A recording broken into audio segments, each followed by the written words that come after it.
Bali nung naglilipad kasi ako, ano yan tinuturuan ko ang young bird ko from 25 days old, naka-viewing na yan sa aviary. And then, minsan, pagka marunong na sila talagang lumipad, ang ginagawa ko niyan, tanghaling tapat kasi ako nagtuturo nung time na nun Dahil ang ibon, pag tanghaling tapat, hindi masyadong ganado lumipad. Saka lagi kong binubusog ng mga ibon pag nagtuturo ko. Pinapakain ko lang sila hanggat gusto nila. And then tanghaling tapat, yun nga, lalabas sila. Para pag lumipad, mabigat, hindi sila lalayo. So dun lang sila. Hanggang sa masanay sila, ayun, saka na tayo mag-uunti-unti ng bawas ng kain para pag-aangin naman sila.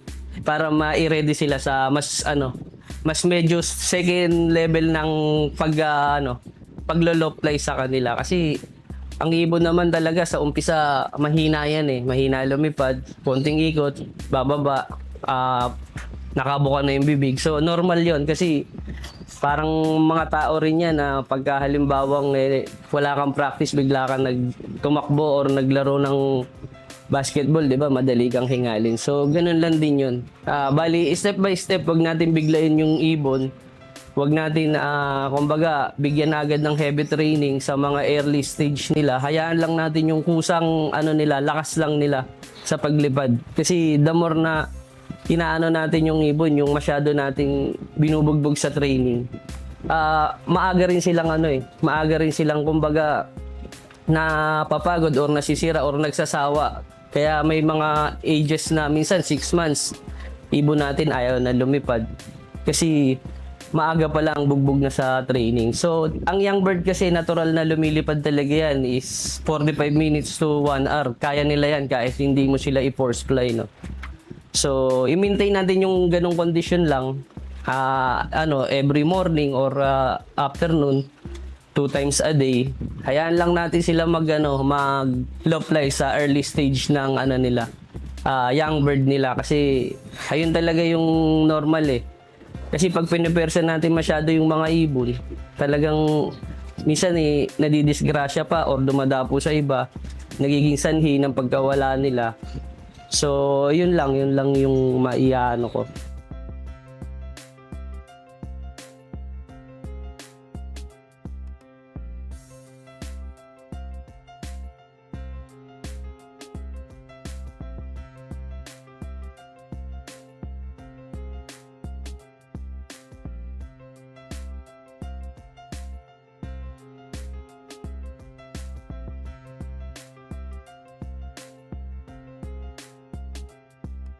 Ang sign ng ibon para mag-start na tayo ng mid-toss is unang-una pag nakita mo yung ibon mo talagang lumilipad ng 45 to 1 hour na nakikita mo sumusuyod, kasi tawag namin doon sumusuyod, yung kumbaga ranging palayo, nawawala 30 minutes, babalik tas mawawala ulit.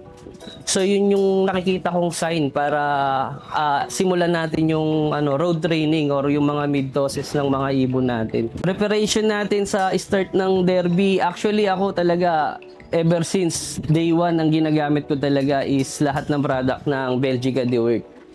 So hindi ko rin alam pero yun kasi yung talagang hiyang sa akin.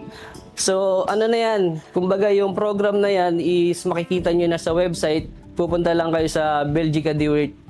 Nandun na yung mga season niyan, yung mga program niyan for young bird, for old bird, for widow, for breeding. So, kompleto na yan sila. Yun nga, katulad nga ng lagi kong sinasabi is open book na tayo. Kumbaga sa estudyante, pag nag-e-exam is wala ka nang dapat reviewin, wala ka nang dapat aralin. Makikita mo na lahat. Public na, kumbaga, sa lahat. Ang recovery naman natin importante diyan yung ma-replenish natin yung nila, yung mga nawalang energy, at saka ma-replenish natin yung mga electrolyte na na-consume nila. So kailangan on the day ng arrival, electrolyte or glucose. Ginagamit namin is yung honey at saka saka Belgasol. So, napakagandang combination ng dalawa na yun.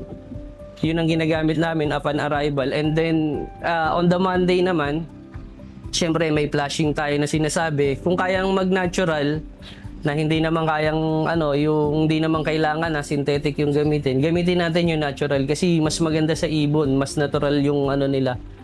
Kasi ang gamot naman or ang medicine or ang supplement, hindi naman yan talaga nagpapabilis ng ibon eh. Kumbaga tumutulong yan para mabalik yung nawalang energy nila, yung nawalang muscle, yung mga tissue na nasira, yung mga ugat-ugat nila. So yun yung inaano natin eh. Kumbaga nire-recover natin para bumalik yung condition nila para sa susunod na race meron ulit silang lakas na gagamitin. So bali ito yung tinawag kong si Lucky One. Si Lucky One is latest winner siya actually last season ng unang pasok ng BBCL dito sa Cavite. So ito yung nag third overall ng North Derby race. Open race kasi sila, so wala pa kasing wala pang young bird na nirelease ang BBC Cavite Laguna nun. So ito yung winner na yon, tayo nagbreed. Ang naglipad nito is si Clarence Awaaw. So ito yung ibon, bali super set winner.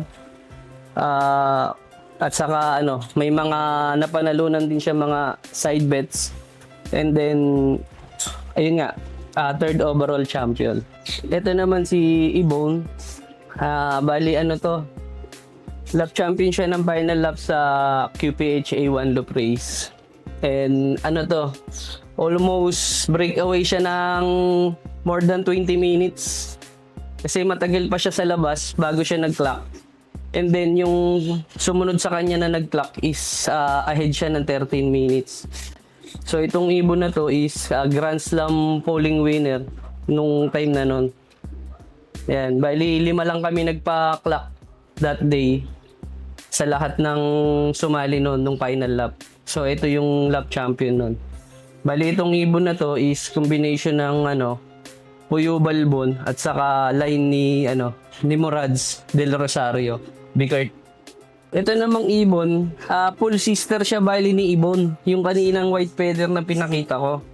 Itong ibon na to is super set winner sa WPFC, Young Bird and All Bird. So, ito naman ibon, maganda naman yung mga naging production niya. Bali siya yung nanay nung namin, naglap champion namin ng Kalbayog sa PFC.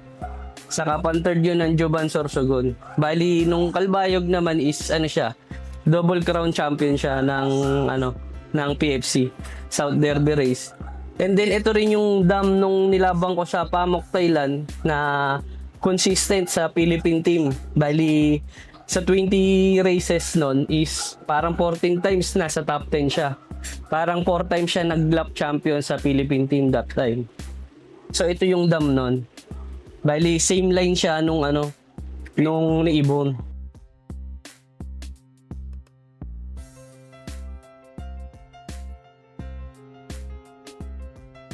Sa mga newbie, ang masasabi ko is napakadali na ng ngayon, sistema natin ngayon. Ang dali na kumuha ng ibon kahit saan. Basta piliin nyo lang lagi yung yung magpipit sa gusto nyong lipad.